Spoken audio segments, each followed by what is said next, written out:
Eu sempre começo com boa noite, porque fica gravado no vídeo, tá? Então, boa noite, a gente está aqui para ver potencial elétrico, tá?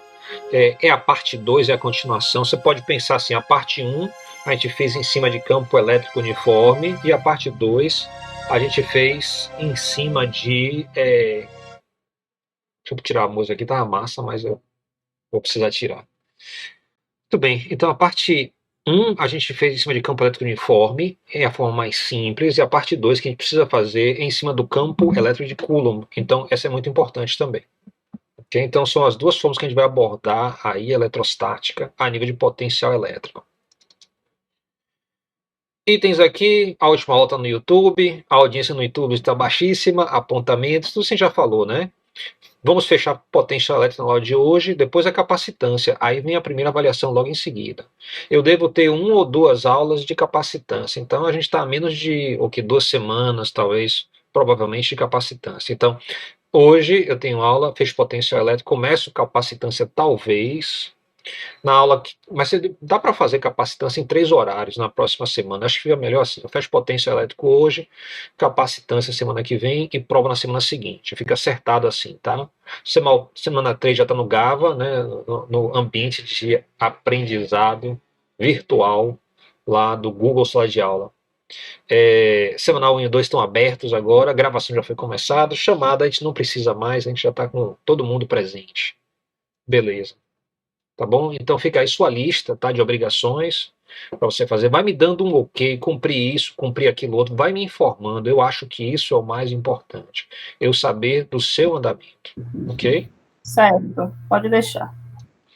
Muito bem. O nosso fluxo aqui. A gente vai começar lembrando o que é trabalho, principalmente essa aqui à direita, a gente tem uma expressão, ok? Essa expressão aqui, que aparece em alguns dos meus slides e tal, e ela não é nenhum bicho de 7 cabeças, eu quero mostrar como ela é simples, simplesmente uma notação que ajuda a escrever menos e dizer mais.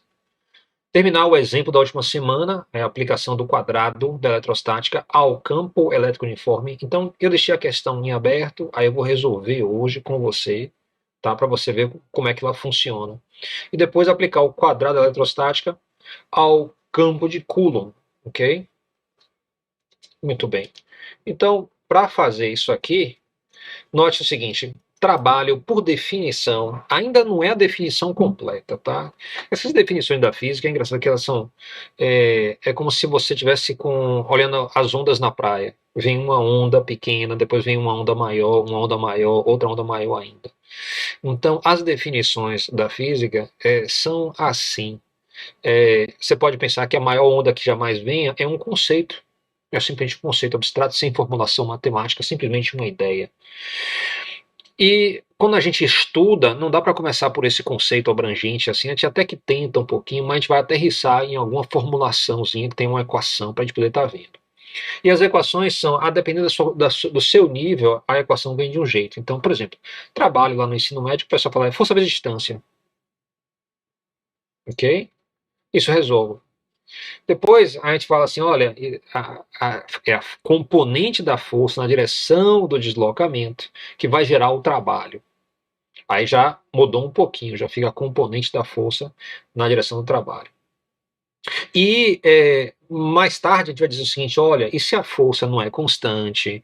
Isso quer dizer que você está falando de a área abaixo de um gráfico de força por deslocamento, né, na direção do deslocamento, tem a força na direção do deslocamento. Bem, isso então mostra que você tem várias definições para você estar sempre atento a isso. A gente é um pouquinho flexível nisso. Mas aqui está o trabalho realizado pela força F ao deslocar a sacola de A para B. Tem um rapaz aqui, né? Ele pegou uma sacola em A e está levando até B. A distância a gente chama de ΔL. Você pode dizer que ΔL é um vetor para ficar orientado. Se você vai falar de direção do deslocamento, então é bom você botar um vetorzinho aqui. Isso não tem nada demais. Simplesmente quer dizer o seguinte, que se a distância entre A e B é, por exemplo, 20 metros, ele puxou essa sacola durante 20 metros. Note que por causa da estatura dele, a força faz um ângulo aqui com o deslocamento, tá vendo? Então, parte dessa força está de fato puxando a sacola contra o atrito. A outra parte está puxando a sacola para cima, ok? Se a sacola apoia menos no chão, então o atrito é menor, porque o atrito depende do apoio no chão. Então, o atrito depende especificamente da força normal, ok? Então, a definição aqui do trabalho, de A para B, é a força, aí tem uma bolinha, e é deslocamento de A a B. Note que força aqui é um vetor, deslocamento é um vetor. Essa bolinha é chamada de produto escalar. Você pode pesquisar produto escalar e se aprofundar nisso. Para a gente não é importante. O que é importante para a gente? Toda vez que você vê um símbolo desse tipo aqui, ó, você tem que pensar que isso aqui não vai dar um vetor, vai dar um número. Que número vai dar? Você pega o módulo da força, multiplica pelo módulo de deslocamento e multiplica pelo cosseno do ângulo. Que ângulo? O ângulo entre força e deslocamento. Então, olha, a força está aqui nessa direção, o deslocamento está para cá. Dá para ver que esse ângulo aqui é um pouco menos do que 45 graus, por volta de 40 graus. Ok? Então, essa é a força aplicada. Eu preciso dar componente nessa direção. Então, o que eu faço? Ó, tá vendo essa expressão aqui? Módulo de F, módulo de deslocamento, cosseno do ângulo. Você troca a ordem aqui de cosseno do ângulo com o deslocamento, para o cosseno ficar aqui juntinho da força. Acontece que a gente chama módulo da força vezes cosseno da componente x da força. Então, a gente bota aqui, ó, f de x, deslocamento. Então, para eu calcular o trabalho aqui, eu vou fazer o seguinte: eu tenho F, eu multiplico pelo cosseno do ângulo, descubro F nessa direção de A e B, e aí multiplico pela distância. O que eu estou dizendo? Estou dizendo que a única componente que contribui para o trabalho, para esse deslocamento, é a componente horizontal. A componente vertical não faz trabalho. Ok? Então, para colocar isso, aterrissar um pouquinho, eu propus aqui uma questão. Tá? Vamos aí. Yasuhiro puxa uma sacola de 72 quilos com uma força F de 500 newtons a um ângulo de 30 graus com horizontal. Ele consegue arrastar a sacola com velocidade constante, uma distância de 100 metros. A. Quais os componentes horizontal e vertical da força? B. Qual o trabalho realizado pela força F ao deslocar a mala de A até B? C. Qual o módulo da força normal? Então, lembrando aí lá da tópico de física 1, né? Qual o módulo da força de atrito? E qual o coeficiente de atrito cinético entre a sacola e o chão? Então, nossa ideia é responder isso aqui.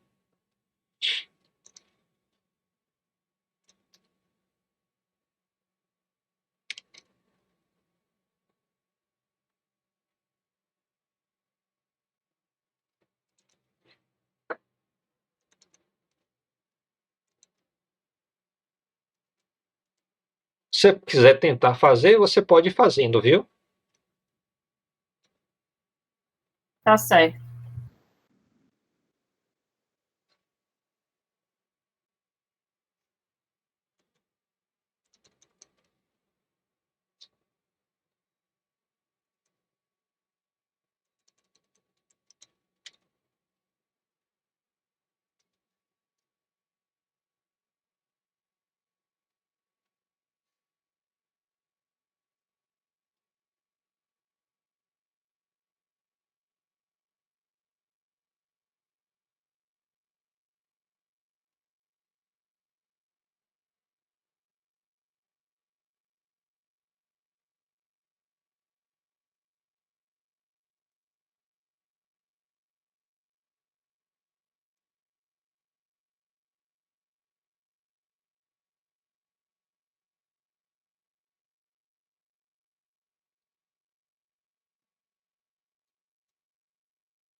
Ok.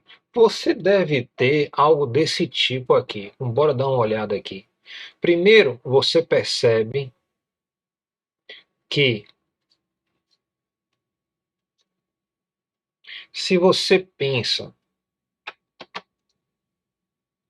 no deslocamento, você tem o deslocamento, ele sai dessa posição e vai até essa posição, então ele sai de A e vai até B.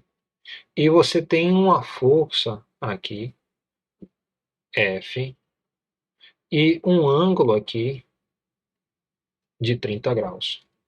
Então, o trabalho realizado para ir de A até B é simplesmente a componente x vezes o meu deslocamento de A até B.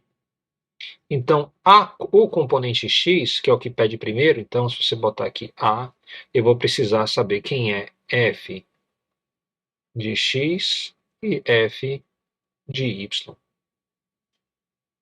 F de x vai ser o modo da força, que é 500 newtons, multiplicado pelo cosseno de 30 graus. Então, vezes o cosseno de 30 graus. E aqui, F de Y, eu vou ter 500 newtons, multiplicado pelo o seno de 30 graus. Aí, simplesmente fazendo a minha decomposição. Então, F de X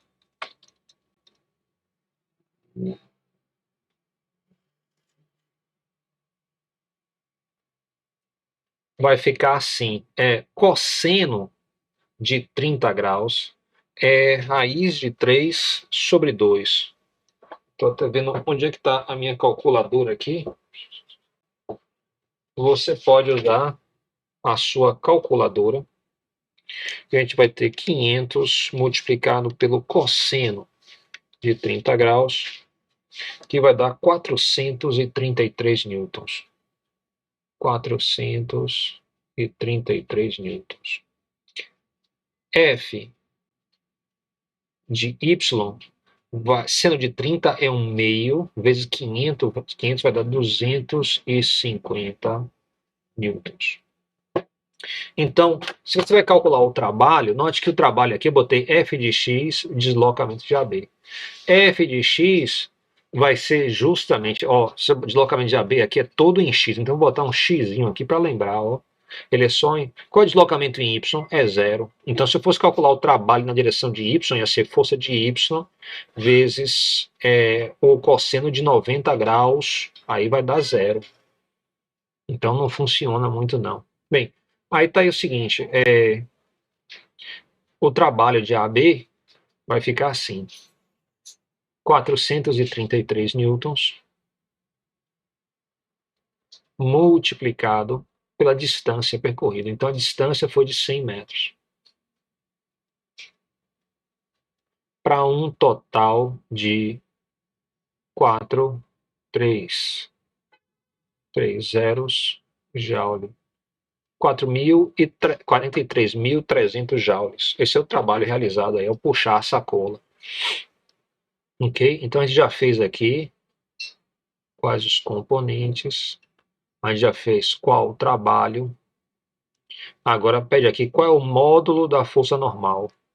Então, a força normal em módulo, esse aqui já é C.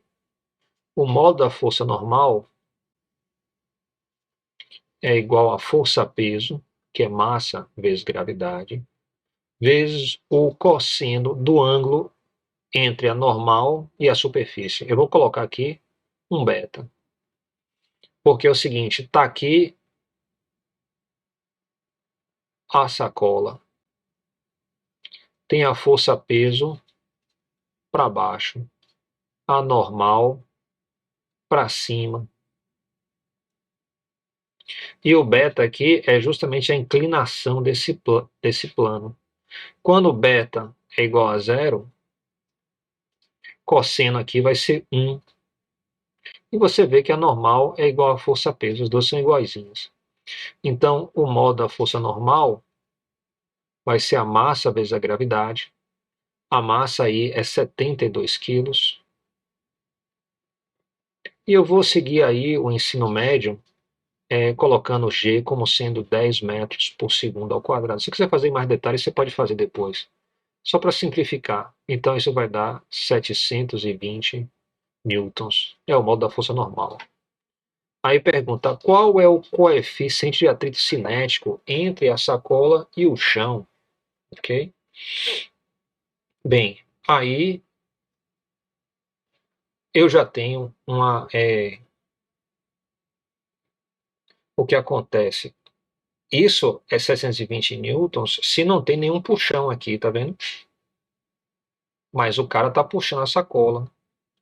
Então, voltando aí o C, você tem o seguinte, está aqui a sacola, está aqui a força normal, está aqui a força peso, então aqui é a normal, aqui é a força peso, e você tem uma força que é aplicada aqui nessa direção, que é a minha força F. Ela tem dois componentes, um para cá, que é F de x, e tem outro para cima, eu vou colocar até lá de cá assim, ó. Tem uma F de y que é bem assim para cima.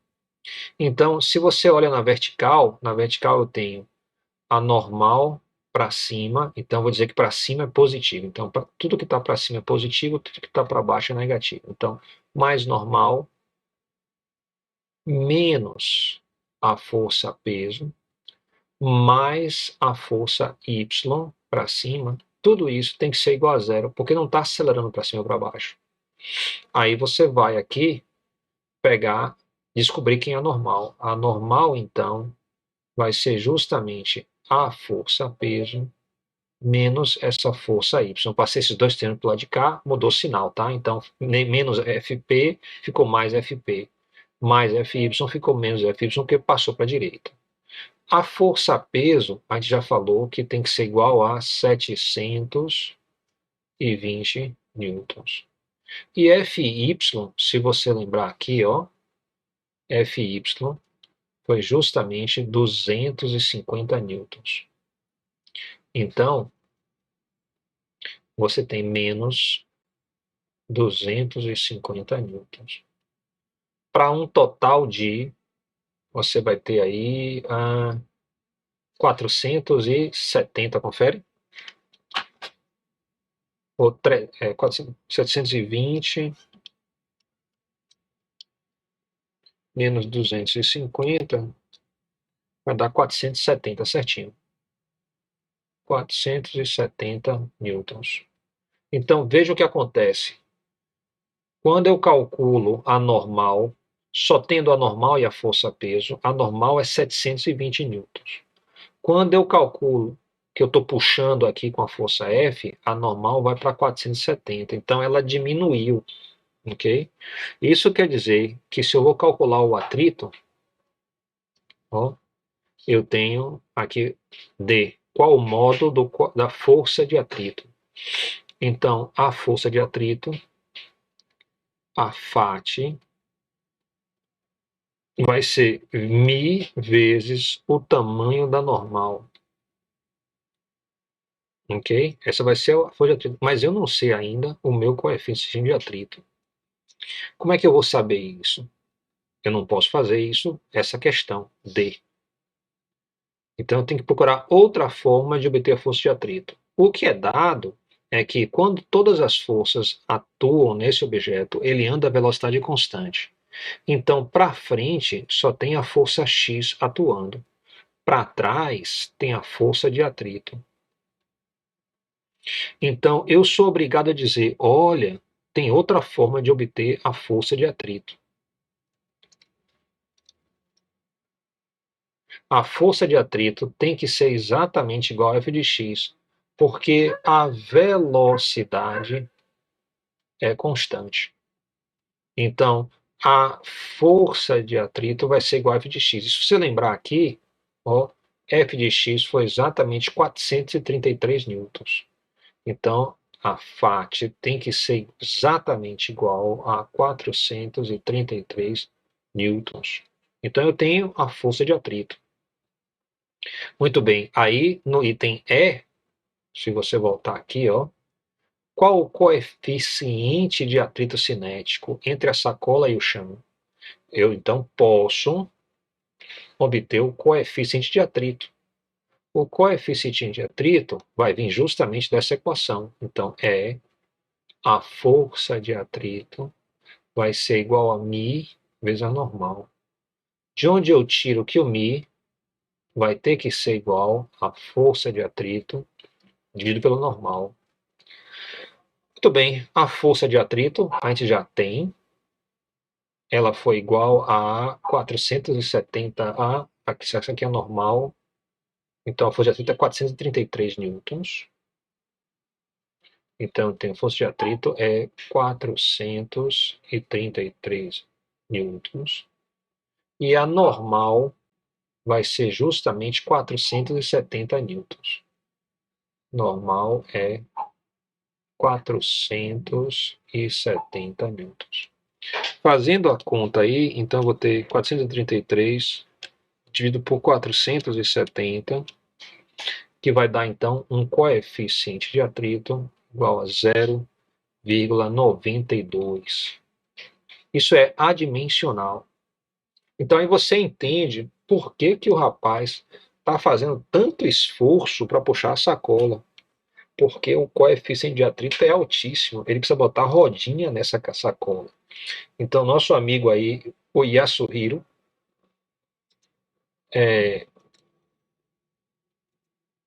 está tendo dificuldade, né, de puxar por isso. Porque o coeficiente de atrito, nesse caso, é 0,92. Ok? Alguma pergunta?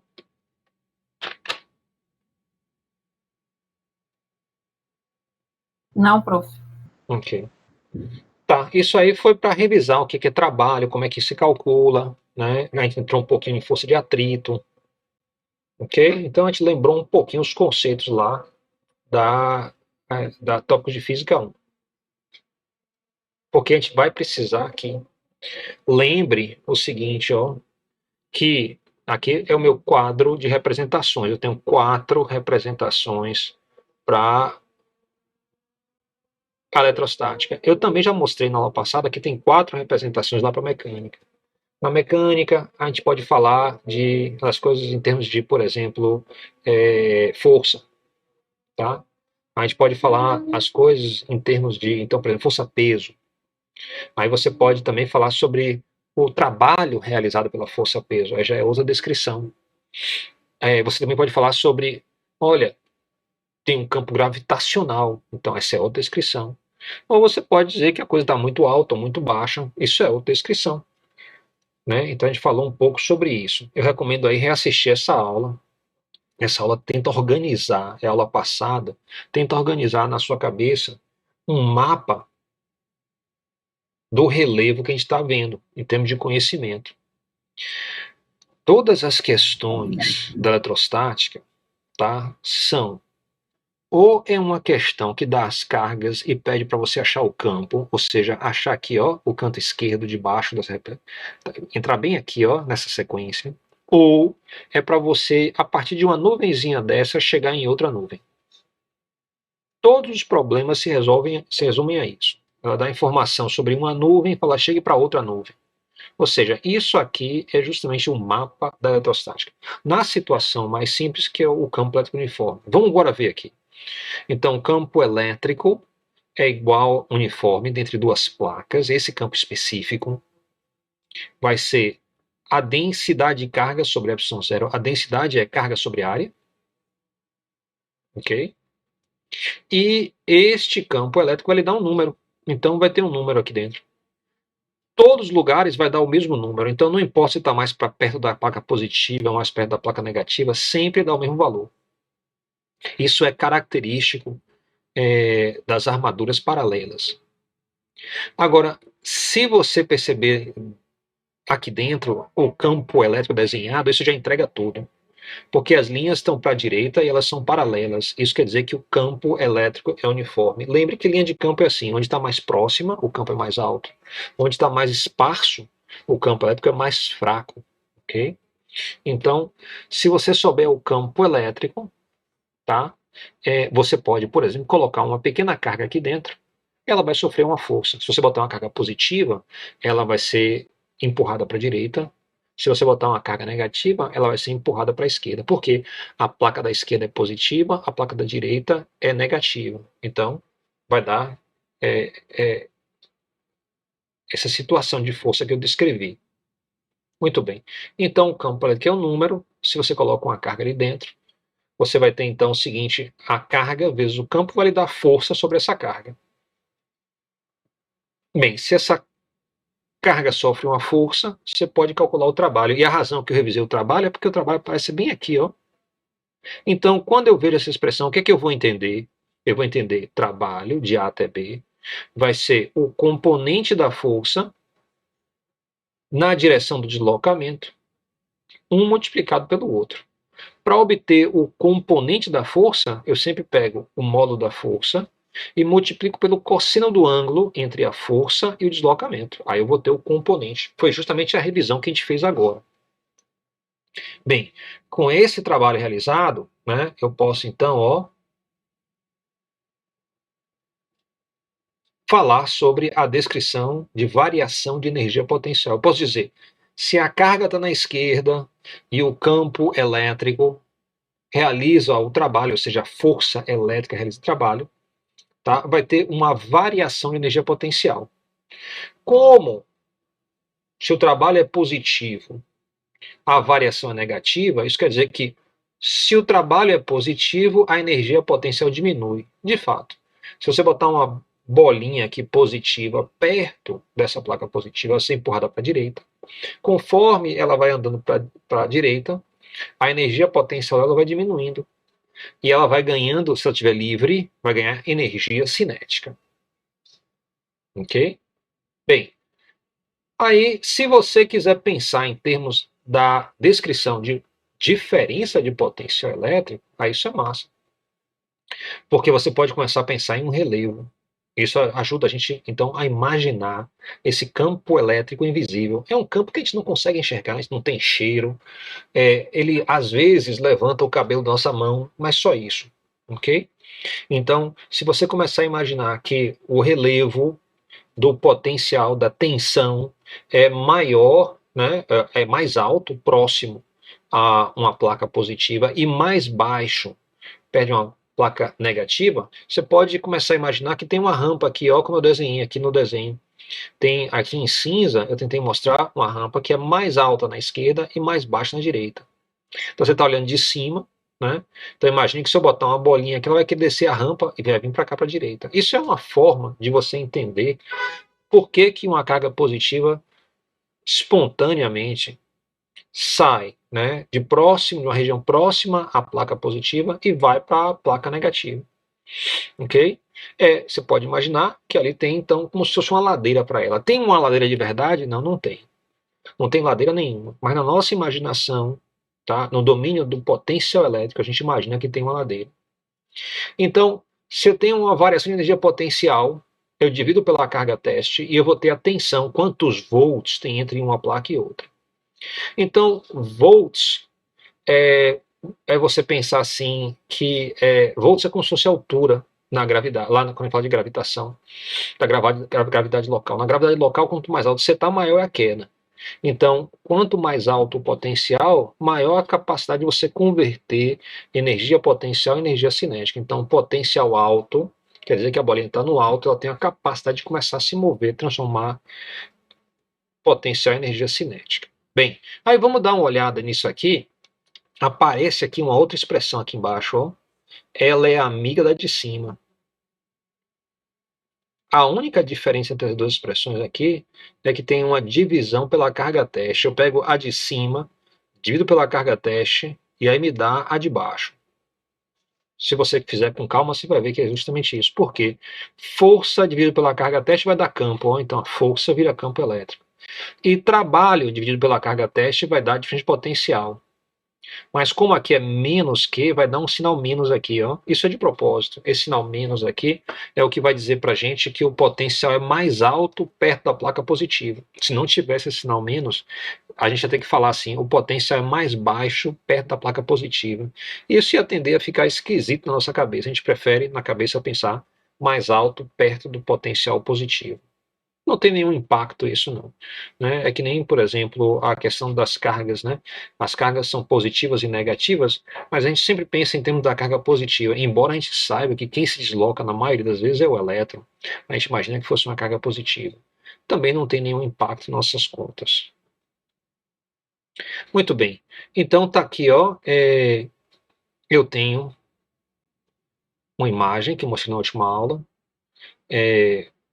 Você tem aí raios caindo, né? Você tem embaixo uma superfície de um lago e nuvens em cima. Lá embaixo você vê uma ponte e, por curiosidade, os raios estão justamente caindo próximos à ponte, né? Bem, está aí a questão. Considere um par de placas condutoras paralelas com espaçamento de 2 centímetros, sendo que cada uma tem uma área de 0,25 metros quadrados. Uma carga de 18 nanocoulombs é transferida da placa da esquerda para a placa da direita. Isso vai fazer com que a placa da esquerda fique negativa, a placa da direita fique positiva. Então você está, nesse processo de transferência, você está carregando o seu dispositivo. Ele vai ter carga líquida negativa em uma placa, positiva em outra. É justamente o que a gente quer. Nesse caso, determine os seguintes itens. Primeiro, qual é o campo entre as placas? B, a força sobre uma carga teste, que é colocada próxima à placa positiva com velocidade inicial nula. Depois, pede-se a velocidade da carga logo antes dela colidir com a placa negativa. Ou seja, se eu solto essa placa, ela vai transformar energia potencial elétrica em energia cinética e vai ganhar velocidade. Eu quero saber qual é a velocidade. E por último, D, a diferença de potência elétrica entre as placas, né, antes da inserção da carga teste. Então, antes de colocar a carga teste lá, eu nem coloquei, qual é a diferença de potencial? Ou seja, a diferença de potencial gerada pela transferência de 18 nanocoulombs de uma placa para outra. Tinha duas questões aqui embaixo, tá? E depois a gente fala sobre essas. Mas vamos lá. Considerem aqui um par de placas, né? A gente está fazendo aqui, tá minhas placas aqui. E a área da placa A é 0,25 metros quadrados. Então, para calcular a densidade superficial de cargas, que aparece aqui na conta que eu faço para determinar o campo elétrico, simplesmente eu pego a carga em uma das placas e divido pela área. A carga foi dada 18 nanocoulombs. Está aqui, ó, 18 nanocoulombs. Dividido pela área de uma placa, 0,25 metros quadrados. Aqui, ó, embaixo. Se eu faço essa conta, eu vou ter 7,2 vezes 10 a menos 8 coulombs por metro quadrado. O campo elétrico, tá, vai ser então sigma dividido por epsilon zero. Epsilon zero é uma constante antiga nossa já, que chama-se a permissividade elétrica do vácuo. Como eu estou imaginando essas placas aí, como estando no vácuo, ou pode ser no ar também, pode ser que tenha ar ali dentro, né? Sendo duas placas aqui na atmosfera normal. O epsilon zero é muito parecido, então posso usar o mesmo epsilon zero para as duas situações. Mas se tivesse debaixo d'água, eu ia usar a permissividade elétrica da água, né? Mas eu vou usar aqui a permissividade elétrica do vácuo, porque eu estou imaginando vazio ali, ó, vazio essa região aqui, ó, entre as placas. Eu posso então dividir um número pelo outro, porque a opção zero é conhecido, para o vácuo vai ser 8,85 vezes 10 a menos 12 coulomb ao quadrado sobre newton metro ao quadrado. E o campo elétrico vai ser 8,14 vezes 10 a quarta newtons por coulomb.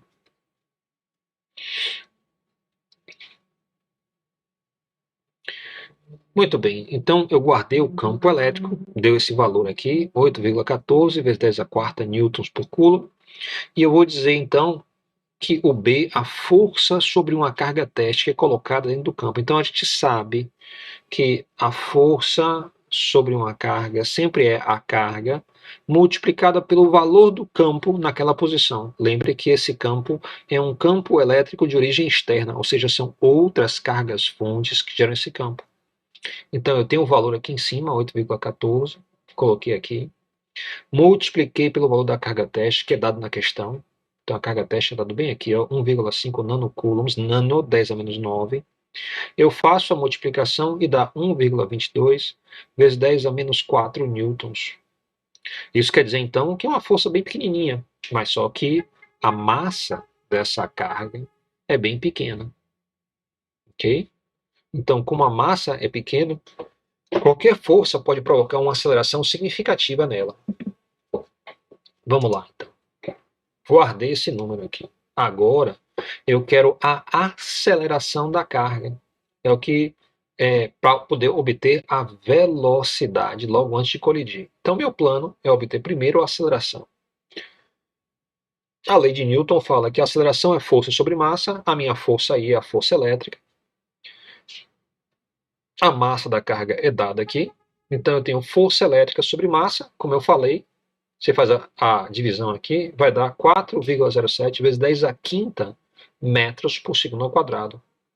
Ou seja, uma aceleração significativa, 10 a quinta não é brincadeira. A gente só aguenta, no máximo, uma aceleração de 10 a segunda. Mais do que isso faz mal para a gente. Aí é 10 a quinta, claro.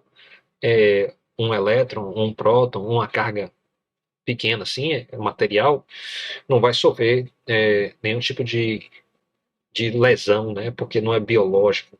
Mas para a gente isso aí é uma aceleração estúpida. Muito bem, com a aceleração eu posso agora partir para obter então a velocidade de impacto, né? Porque eu já sei a aceleração, quando é a pancada. Para isso, a gente vai puxar lá da cinemática a ideia de Torricelli, tá?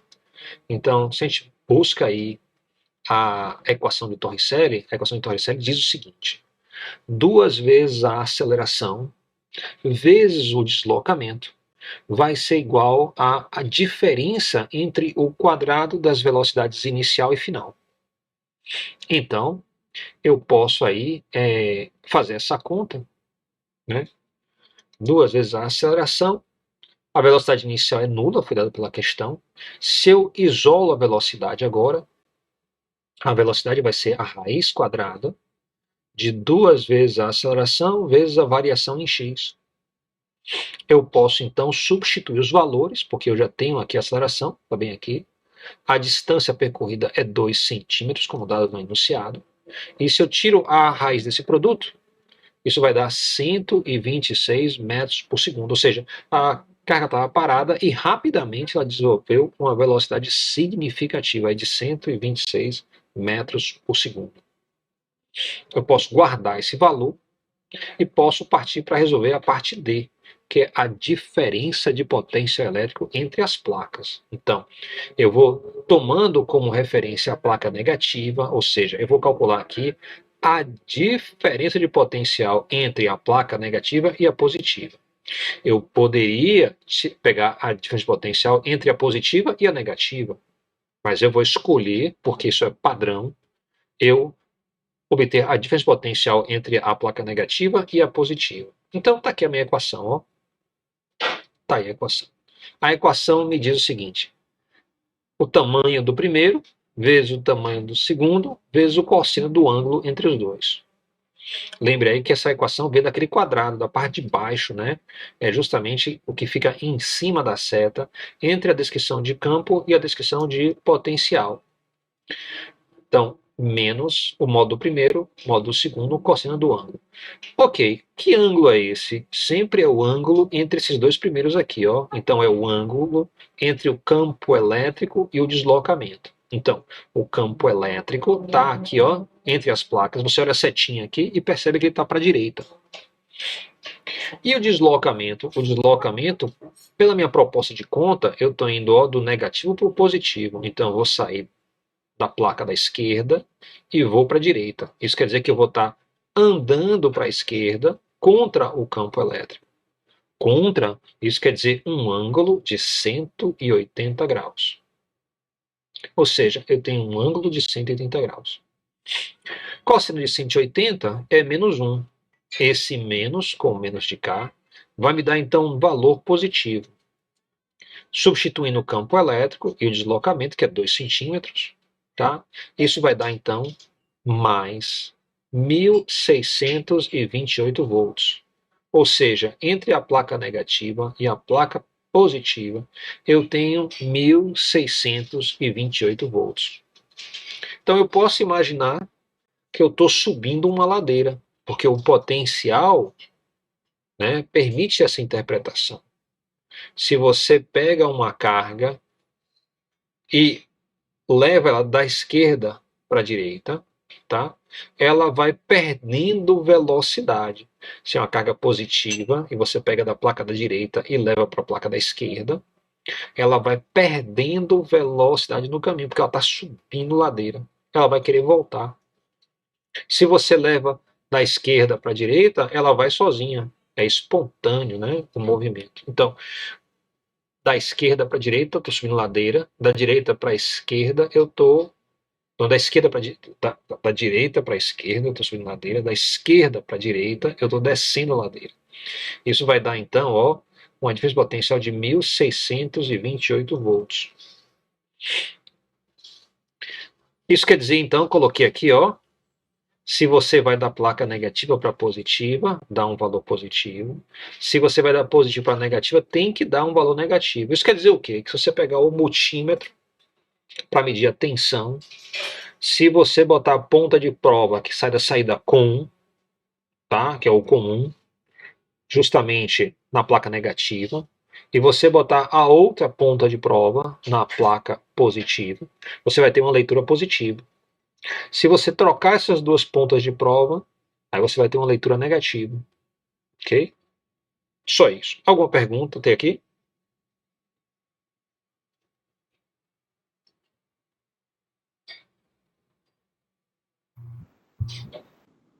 Ana?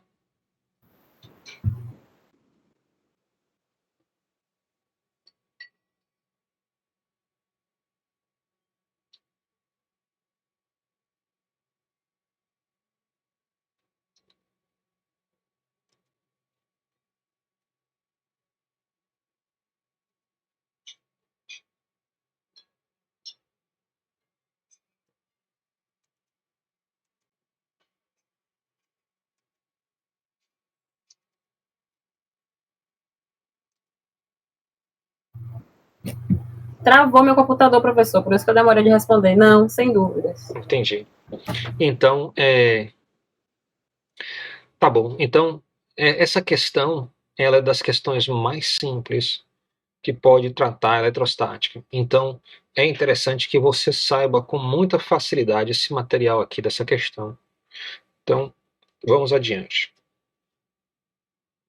Ficou, então, duas perguntas. Quais são essas duas perguntas? Por que que aquela foto dos raios aparecia? E por que que a ponte era importante? Então, olhe para a tela aí. Veja aqui esse dispositivo de duas placas, tá vendo?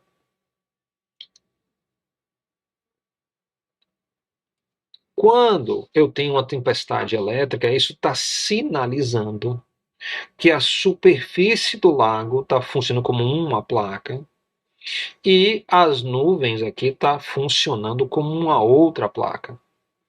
Que as linhas de campo são verticais e justamente ó, o raio está mostrando isso. Então, você vê aqui claramente esse raio aqui, em média, está descendo, né? Está vertical.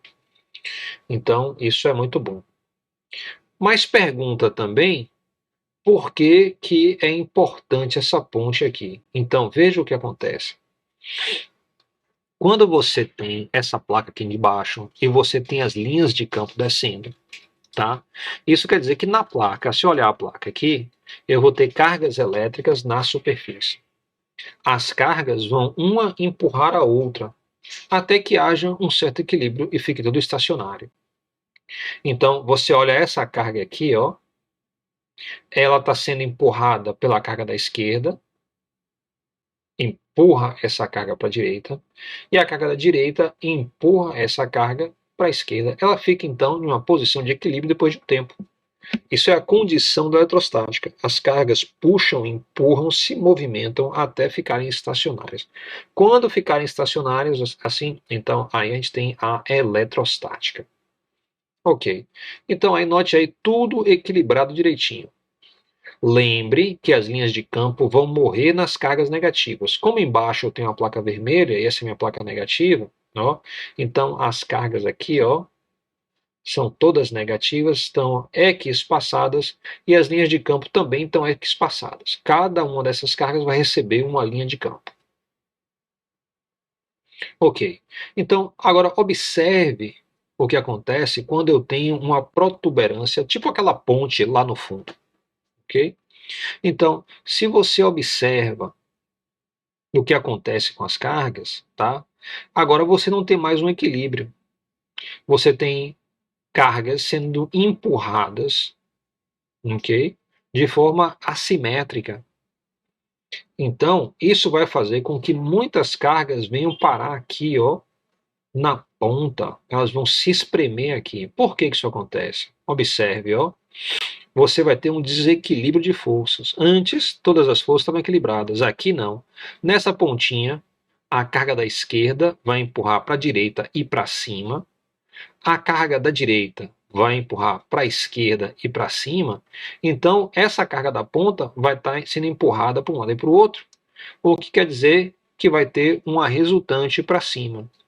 Então, isso vai ser verdade para várias cargas aqui na ponta, então vai tender a acumular carga aqui na ponta, elas sendo todas empurradas para cima.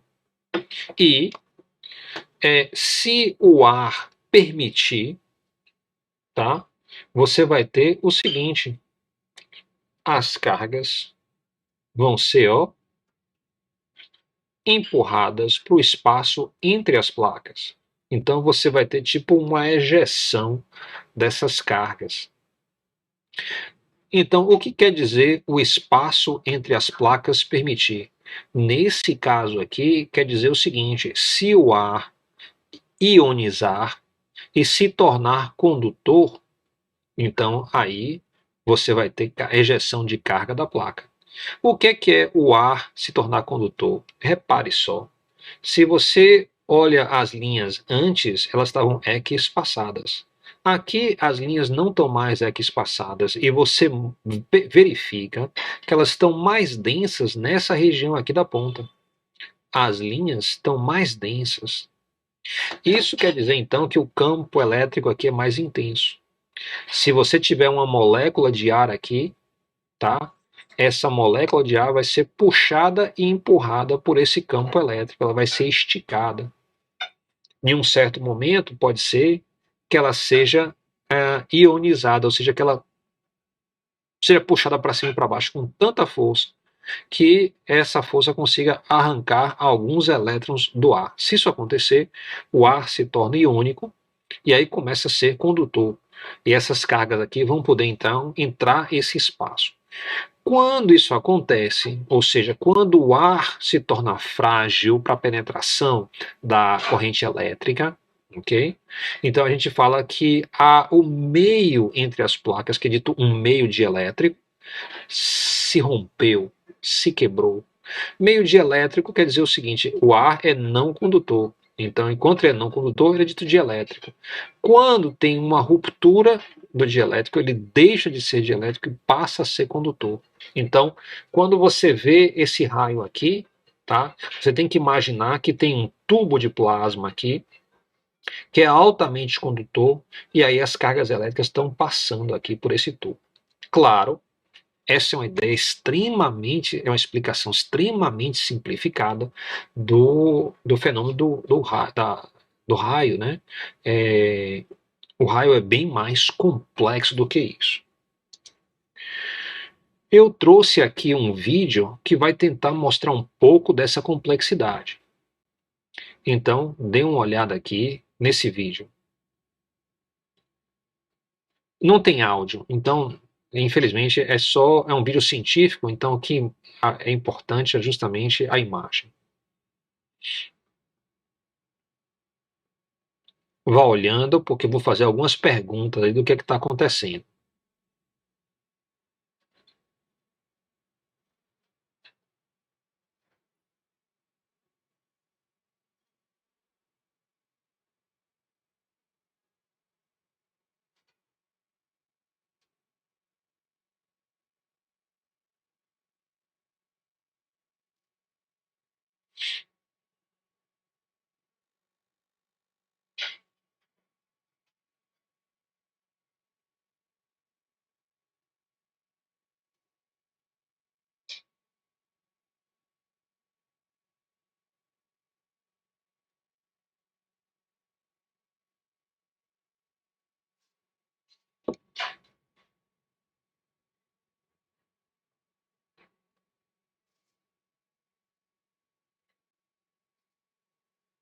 Muito bem, o que você me diz aí sobre as imagens que você assistiu?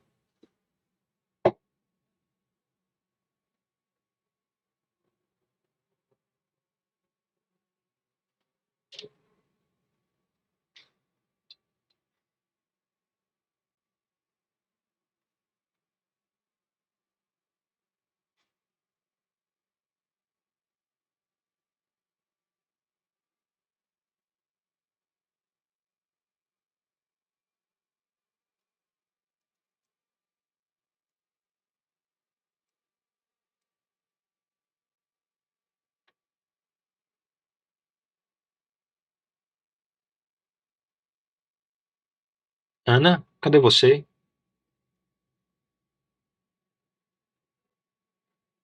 Alô, alô.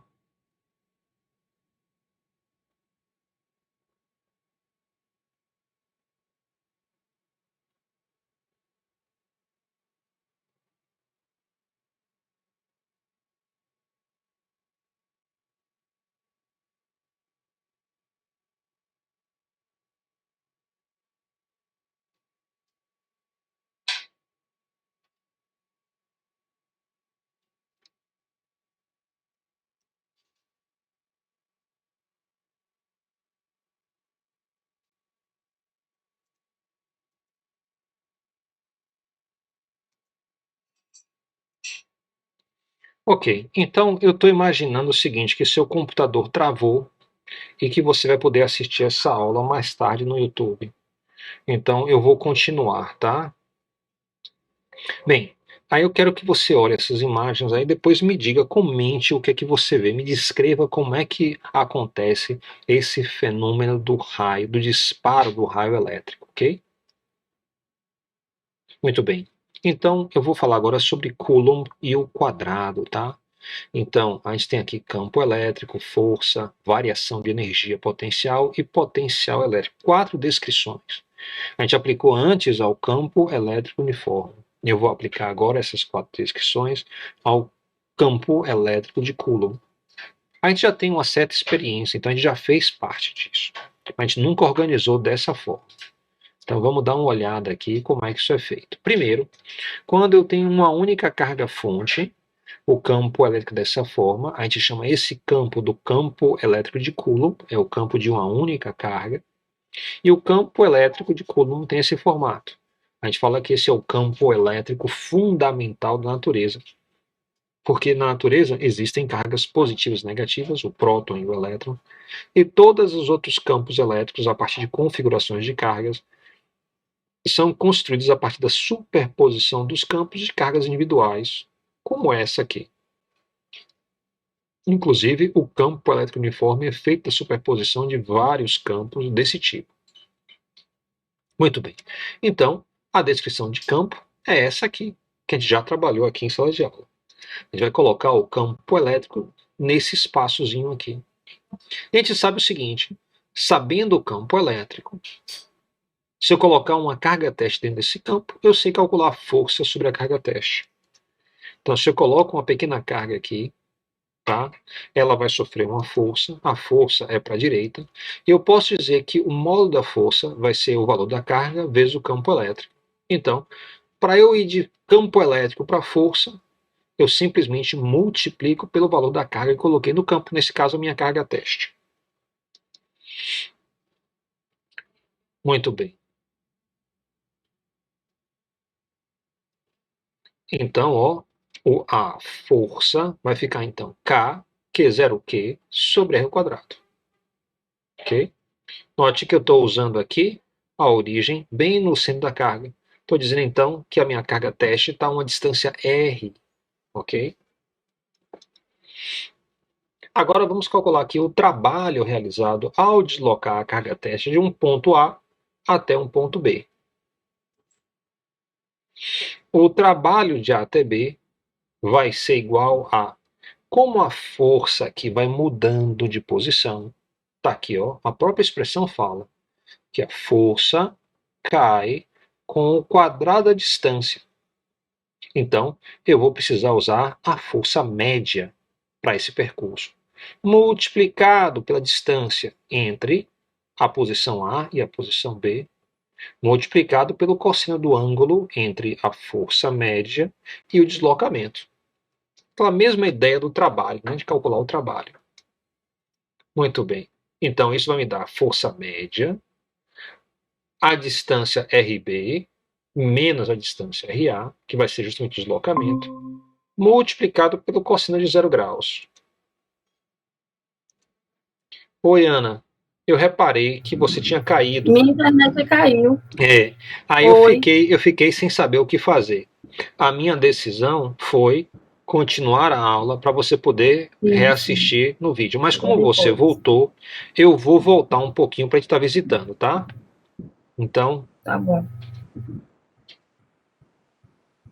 Você estava mais ou menos aqui, ó.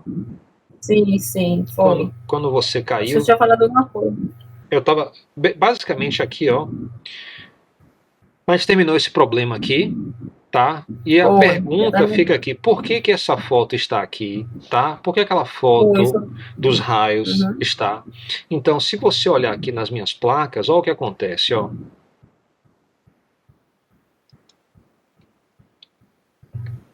Veja que quando eu tenho uma tempestade de raios, tá? Os raios estão caindo aqui ou estão subindo, né? O movimento principalmente vertical. Isso quer dizer que nessa região aqui existe um campo elétrico vertical.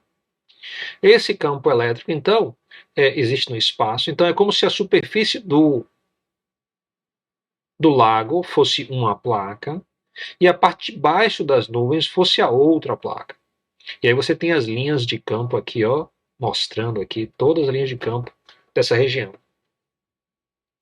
Se você olha a placa de baixo com mais detalhe, tá? Você vai perceber o seguinte, que as cargas, tá, nessa placa estão geralmente estacionárias depois de um certo tempo e estão equilibradas, ó, uma empurra a outra para a direita e para a esquerda até achar o equilíbrio. Essa é a condição da eletrostática. Para essa carga aqui, eu tenho várias cargas para a esquerda e tenho várias cargas para a direita. As cargas da esquerda vão empurrar ela, vão puxar ela para a esquerda, e as cargas da direita vão puxar ela para a direita. Então vai ter um certo equilíbrio aqui, ela vai ficar paradinha ali naquela posição. Agora, se você tem uma ponte ou uma protuberância, veja o que acontece, ó. Se eu tenho uma ponta nessa placa, acontece que para essa ponta aqui, você vai ver um desequilíbrio das forças. Então, você vai ter duas cargas negativas aqui, então vai ter uma repulsão, ela vai ser empurrada para a direita. Duas cargas negativas aqui, uma repulsão, ela vai ser empurrada para a esquerda, mas também para cima em ambos os casos. Isso quer dizer que vai ter uma resultante aqui. A resultante, então, é uma resultante para cima. Isso vai fazer com que várias cargas se acumulem aqui na ponta. Quando elas se acumulam, você observa que as linhas de campo agora estão mais próximas nessa região, mais próximas umas das outras. Aqui nessa região elas estão mais afastadas, em média. Isso quer dizer que o campo elétrico aqui é mais intenso. O ar nessa região, então, vai estar exposto ao campo elétrico. O campo elétrico tende a puxar cargas positivas para baixo e tende a empurrar cargas negativas para cima. Uma molécula de ar, ela vai ter positivos e negativos. Se os positivos são empurrados para baixo e os negativos são empurrados para cima, pode ser que essa molécula fique ionizada, que ela perca alguns elétrons. Se ela perder alguns elétrons, isso quer dizer que o ar que estava entre as placas, tá, que era um material dielétrico quer dizer não condutor, tá? Quando ele ioniza, ele vai se tornar um condutor. E a gente diz o seguinte, que houve uma ruptura do dielétrico entre as placas. O dielétrico passou da condição de não condutor para condutor. Isso quer dizer, então, que formou um tubo de íons, e através desse tubo de íons você pode, então, vazar muitas cargas aqui dessa pontinha. Aí você vai ter o fenômeno do raio. Claro que essa minha explicação é bastante simplista. A coisa, no mundo real, vai ser mais complexa. Okay? Então eu trouxe um vídeo aí, ó. Aqui você nota o seguinte, ó, que as cargas estão empurrando para cima. Quando ionizar o ar, ó, você perdeu carga para a nuvem, tá vendo? Então novamente, ó, força para cima, campo para cima, puf, as pequenas cargas são ejetadas. Então, eu trouxe um videozinho aqui que eu queria que você desse uma olhada e me fizesse uma descrição do que você está vendo. Você pode fazer ao final, só vou passar parte do vídeo, ou você pode fazer conforme você vê.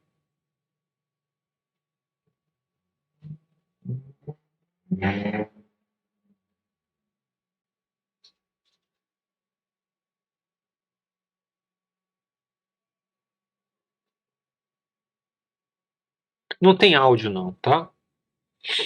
É porque é um vídeo científico, é uma câmera ultra rápida que está filmando. Ela consegue fazer várias chapas por segundo, né? Ou seja, muito mais chapas por segundo do que um filme normal. Isso quer dizer que você tem maior resolução temporal.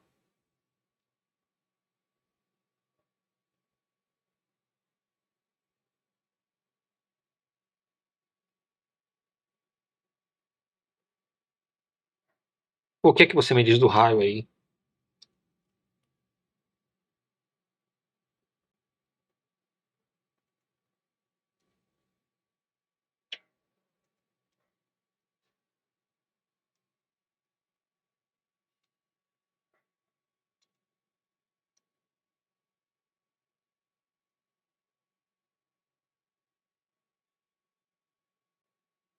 Muito bem, eu já falei sobre essa parte.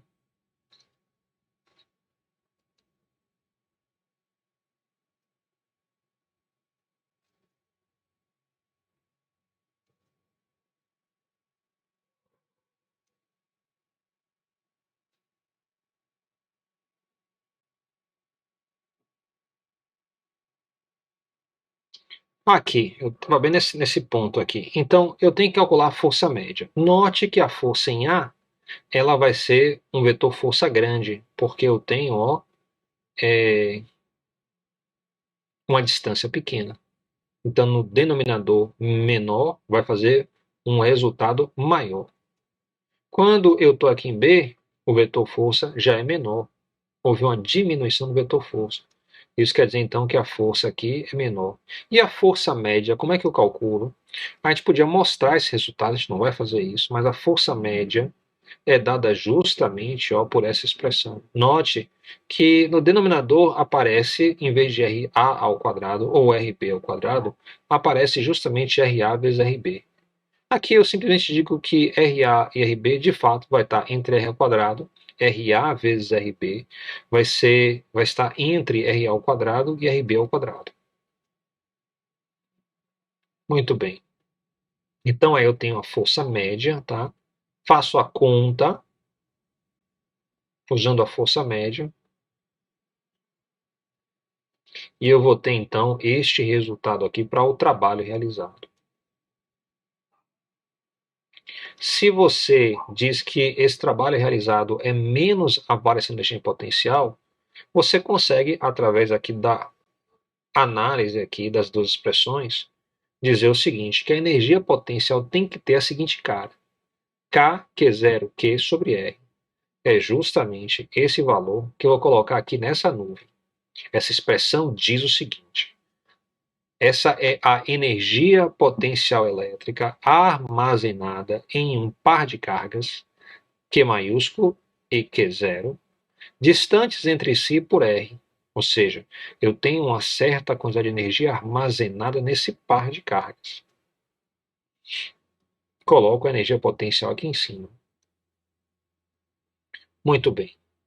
Então agora a diferença de potencial, ou seja, o que é que vai nessa nuvenzinha aqui de baixo?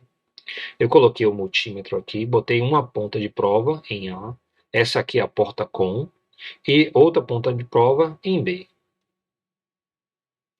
Com isso, eu posso calcular então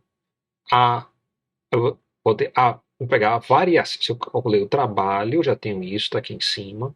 Eu posso calcular a variação da energia potencial e dividir pelo valor da carga teste. Então, se eu pegar essa expressão aqui e dividir pelo valor de Q0, Q0 vai cortar com Q0 e você vai ter justamente aqui ó, essa expressão.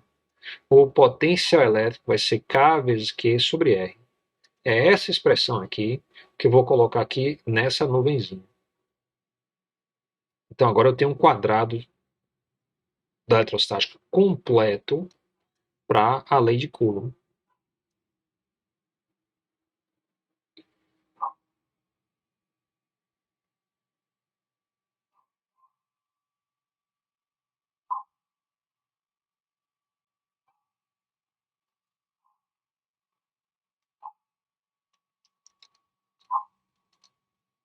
Ok.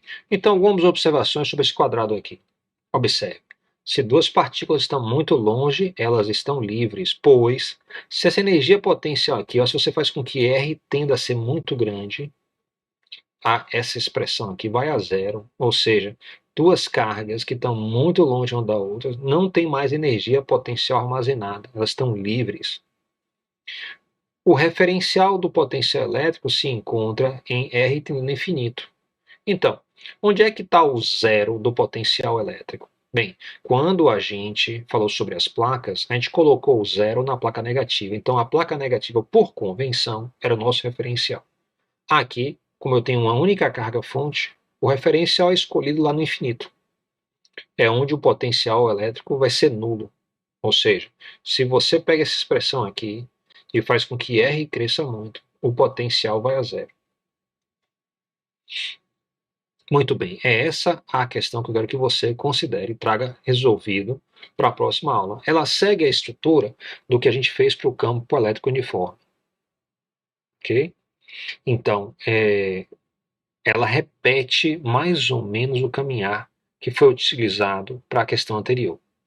Exemplo, considere uma carga fonte, ela é fonte do campo elétrico, de 25 nanocoulombs, fixa na origem dos eixos coordenados. Determine o campo elétrico em P ao longo do eixo X em X igual a 2 centímetros.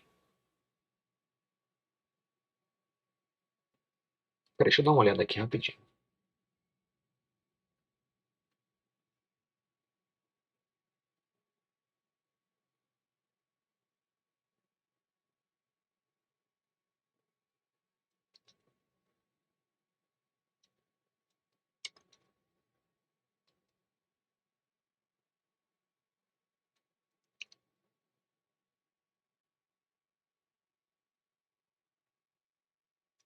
Ok, então, considere uma carga fonte Q igual a 25 nanocoulombs fixa na origem dos eixos coordenados. Determine o campo elétrico em um ponto P ao longo do eixo X em X igual a 2 centímetros. Depois, B pede, determine a diferença de potencial elétrico entre P e S, também localizada ao longo do eixo X, mas em X igual a 3, ou seja, o ponto S está em X igual a 3 centímetros. C. Determine a variação da energia potencial quando essa carga uma carga teste de 1,5 nanocúlombo sai de P para S. A. D. Determine a velocidade da carga teste, tá aí a massa dela, quando essa passa em S. E determine a força sobre a carga teste colocada em P e depois em S. Okay? Então, eu quero que você tente fazer esse exercício e traga na próxima aula resolvido. Alguma pergunta, Ana?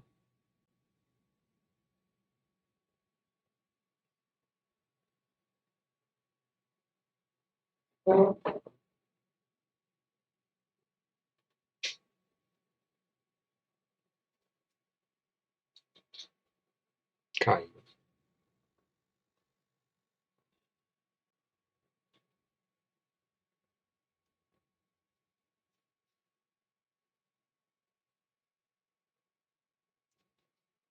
Ok, como você está caindo muito, eu vou parar por aqui e a gente retoma na próxima aula, tá?